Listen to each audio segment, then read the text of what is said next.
ما یه کدگذاری داریم، یه بازخوانی کدها داریم. یعنی وقتی من یه کلمه رو یاد میگیرم میبرم تو حافظه‌ام، یه کد بهش میدم.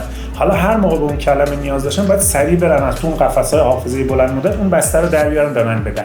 به اون پیدا کردن بسته و در اختیار حافظه کاری گذاشتنش میگیم دکودینگ. بچه‌های شما چیزی که دارید به من گزارش میکنید توی درک مطلب مشکل داره، برای جبران ضعف در درک مطلب سعی میکنه همه چی رو حفظ بکنه. مثلا شما اگه کتاب روخانیشو بذاری جلوش بگی مثلا درس چوپان دروغگو رو بخون، آخرش به من بگو چی شد، یه مقدار سختشه. یه جاهایی گیر میکنه، یه جاهای دکودینگش، ورد فایندینگش، درک مطلبش دچار مشکل میشه. معمولا بچه‌ای که تو درک مطلب مشکل دارن زور میزنن همه چی رو حفظ کنن، ولی بگی همون چیزی که حفظ کردی بهم توضیح بده، نمیتونه توضیح بده. درکش نکرده، حفظش کرد و آگاهن به اینکه این مشکل درک مطلب رو دارن، سریع میخوان همه چی رو حفظ کنن، فقط به شکل توتیوار به شما پس بدن.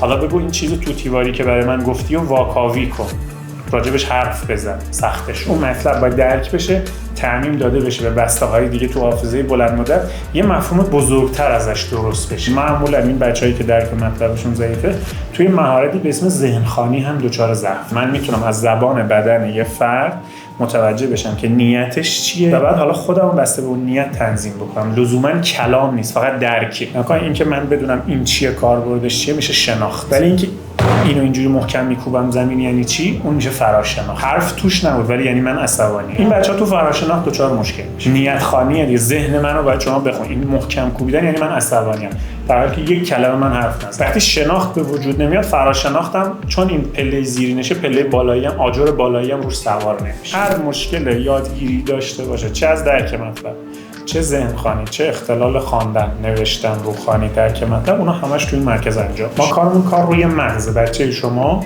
مسیرهای مغزی که لازمه که به موقع اطلاعات رو بده و اطلاعات رو پس بگیره مشکل داره. بهتون گفتم چی گفتم؟ کدینگ و دکودینگش ضعیف. این کدینگ و دکودینگ میشه یه عملکرد مغز. نرید فردا بگید گفتن مغزش مشکل، اون داستان متفاوته. ما وقتی میگیم مغز مشکل داره یعنی ساختار مغز کوچیکه، بزرگه، نمیدونم یه جاش آسیب دیده. وقتی میگیم عملکرد مغز، منظورمون اینه که ارتباط بین بخش‌های مختلف با هم به موقع برقرار نمیشه.